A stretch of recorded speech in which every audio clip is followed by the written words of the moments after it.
नमस्कार, आप देख रहे हैं हिंदुस्तान में न्यूज और आइए रुक करते हैं आज की खबरों की ओर। सावन का पवित्र मास चल रहा है, वहीं आज सावन का दूसरा सोमवार होने के कारण शिवालयों में व्यापक स्तर पर तैयारी की गई है। जहां इंदौर शहर के विभिन्न मंदिरों को सजाया गया। श्रद्धालुओं को भगवान शिव की पूजा के लिए कतार में लगकर पूजन करना पड़ रही है। जैसा कि आप सब जानते हैं, सावन का पवित्र माह चल रहा है और चूंकि आज सावन का दूसरा सोमवार है और इस वक्त हम मौजूद हैं इंदौर के कांटाफोड़ मनकामेश्वर मंदिर में, जहां पर लोग अपनी अपनी मनोकामनाएं लेकर आते हैं। और आप देख सकते हैं किस तरह भक्तों में सावन का उत्साह देखा जा रहा है और सब लोग यहाँ पे जल चढ़ाने के लिए आते हैं। तो चलिए बात करते हैं हम यहाँ के संस्था के सदस्यों से और कुछ भक्तों से कि क्या कुछ इतिहास रहा है यहाँ का और किस तरह से यहाँ पे पूजा पाठ किया जाता है। कितना पुराना है ये मंदिर और क्या इतिहास है इसका? ये मंदिर कम से कम 150-200 साल पुराना है। और क्या इतिहास है इसका, क्या मान्यताएं यहाँ की? यहाँ की मान्यता तो बहुत, जो मतलब आता भक्त उसकी सारी मनोकामना पूर्ण करते। मनकामेश्वर महादेव मंदिर है, 1 लोटा जल चढ़ाते हैं, वो सब मनोकामना पूर्ण होती है। वर्षों से होती आ रही है। मतलब क्या क्या आयोजन होते हैं सावन में, यहाँ पे क्या क्या आयोजन होते हैं? सावन में भक्तों को यहाँ जल, बेलपत्र, पूजा की सामग्री पूरे सावन मंदिर की तरफ से फ्री मिलती है और हर रोज भगवान भोलेनाथ की तरफ से प्रसाद वितरित होता है। और जैसे पारायण रामायण का पाठ जो होता है सावन के महीने में, वो भी यहाँ पे किया जाता है। रोज पाठ होता है यहाँ और हर सोमवार भजन मंडली से भजन कराए जाते हैं। जैसे कांटाफोड़ मनकामेश्वर मंदिर है, तो किस तरह से क्योंकि कांटाफोड़ एक शहर का नाम है। यहाँ पर क्या है, जब काफी पहले जब बसें चला करती थी कांटाफोड़ खातेगांव कन्नौज के लिए, तो ये यहाँ पे बस स्टैंड हुआ करता था इस चौराहे पर। तब से शिव मंदिर का नाम कांटाफोड़ शिव मंदिर पड़ गया है। बाकी अगर हम नाम की बात करें तो मनकामेश्वर महादेव मंदिर इसका एक्चुअल नाम है। और यहाँ पे मैं आपको बता दूं, जिस हिसाब से आप देख रहे हैं कि आज सावन के दूसरे सोमवार पर जिस हिसाब से भक्त लोग जल चढ़ाने के लिए आते हैं, तो मेरे हिसाब से ये इंदौर में क्या प्रदेश में इकलौता ऐसा मंदिर होगा जहाँ पर आने वाले हर भक्त के लिए बिलपत्र, पूजन सामग्री, जिसके अंदर आपको चावल, हल्दी, कुमकुम और जो भी मतलब भोलेनाथ की सेवा पूजा करने के लिए पूजन सामग्री लगती है, वो साल भर यहाँ पर हर भक्त को निःशुल्क उपलब्ध कराई जाती है। इसके अलावा मैं आपको बता दूं, वो कलकत्ता के शिव कुमार जी कहाँ गए हैं, 22 साल उनको हो गए। यहाँ पर जो सबसे बड़ा श्रृंगार होता है सावन के अंत में राखी पर, तो उसके लिए जो भव्य श्रृंगार करते हैं वो कलकत्ता की टीम आती है, पिछले 22 सालों से आ रही है। तो आज आपको बताते हैं मतलब बड़ा हर्ष हो रहा है कि आज अपने सावन के दूसरे सोमवार वो अपनी टीम के साथ यहाँ पर आ गए और अब 15-20 दिनों तक लगातार यहाँ पर जो आखिरी बड़ा आयोजन होगा उसके लिए तैयारियां चलेगी। सावन को छोड़ के जैसे आजकल प्रतिदिन महिलाएं आती है प्रदीप मिश्रा जी के कारण, तो मान सकते हैं कि पंडित जी के कहे अनुसार लोगों में जागरूकता आई है। नहीं, ये बात तो बिल्कुल निसंदेह सत्य है कि इन लोगों के धर्म का प्रचार करने से थोड़ा सा लोगों के अंदर अवेयरनेस आया, धर्म के प्रति थोड़ी आस्था बढ़ी है।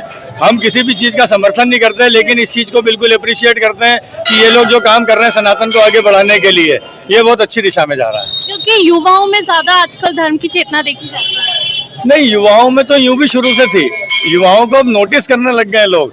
युवा तो शुरू से ही देखो क्या रहता है, जब हम जीवन की शुरुआत करते हैं तो जीवन की शुरुआत करने में सबसे पहला योगदान होता है आपके माता पिता के संस्कारों का, उसके बाद होता है आपकी शिक्षा का और तीसरा फिर आता है धर्म का। तो धर्म के प्रति जो एक आस्था है वो तो शुरू से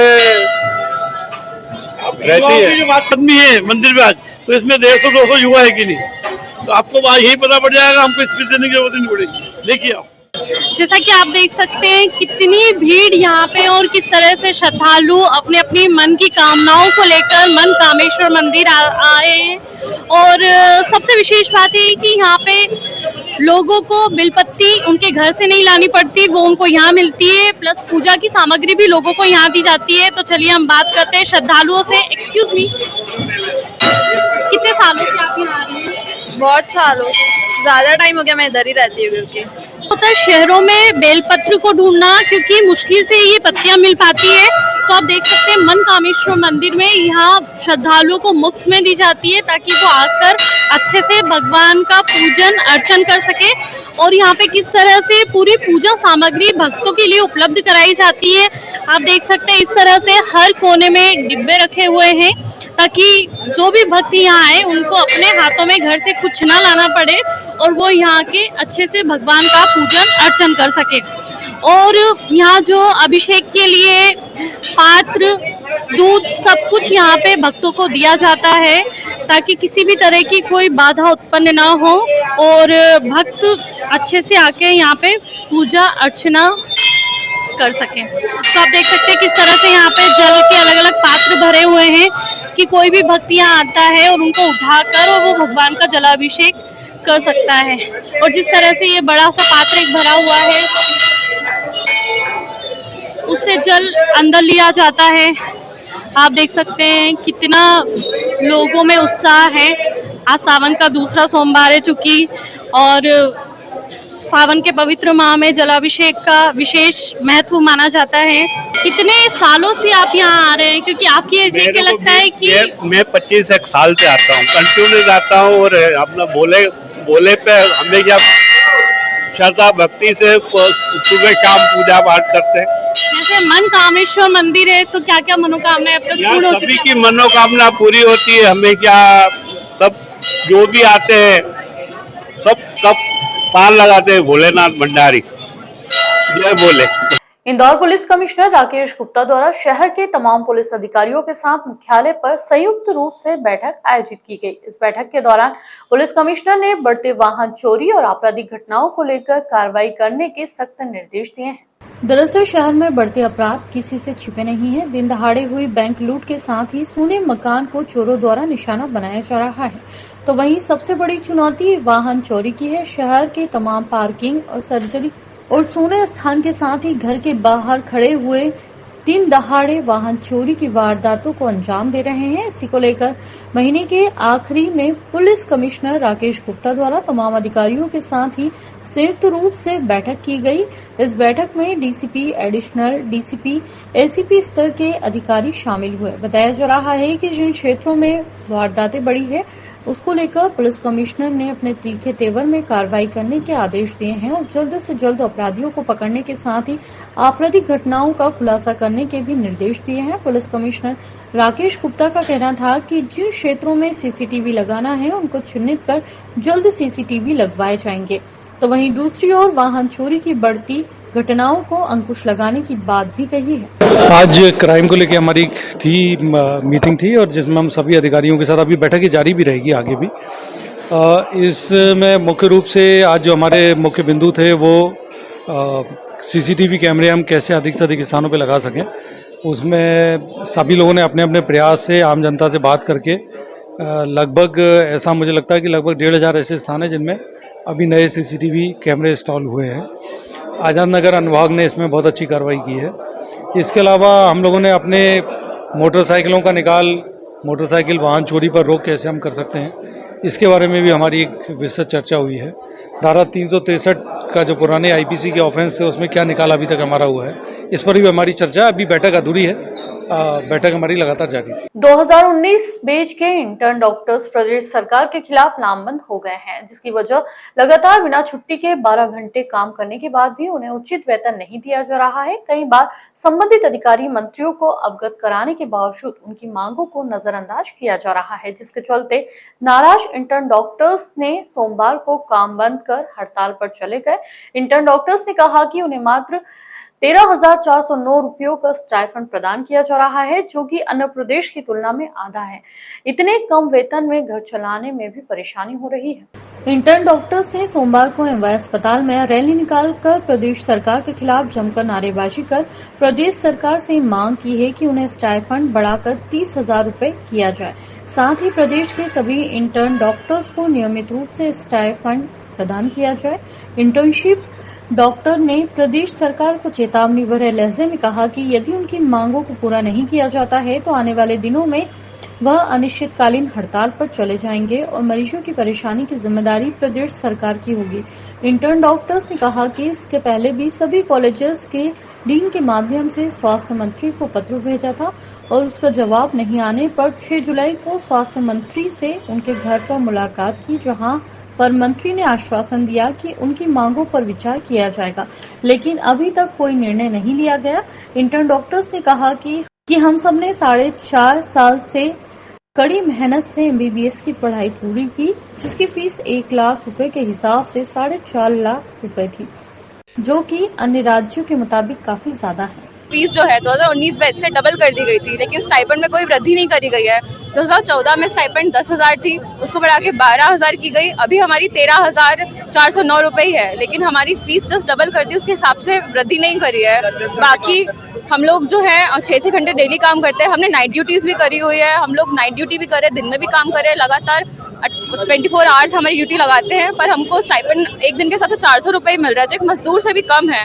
हम बहुत परेशान हैं उस चीज़ को लेकर। जो भी खर्चा रहता है वो हमारा खुद का ही रहता है, और यहाँ पे जैसे MTH हॉस्पिटल है, वहाँ जाना रहता है तो वहाँ पे भी हमको स्वयं के थ्रू ही जाना पड़ता है, उसको हमको कोई उसके लिए कंपनसेशन नहीं मिलता है। तो हमारी सरकार से यही है कि जैसे कि दूसरे स्टेट में जहाँ पे सेम इंटर्न सेम काम करते हैं उनको मिलता है 30,000 रुपये महीना, यानी कि 1,000 रुपये प्रतिदिन, तो हमारी भी जो अभी हमको मिलती है 446 रुपये प्रतिदिन, उसे बढ़ा के 1,000 रुपये प्रतिदिन तक किया जाए।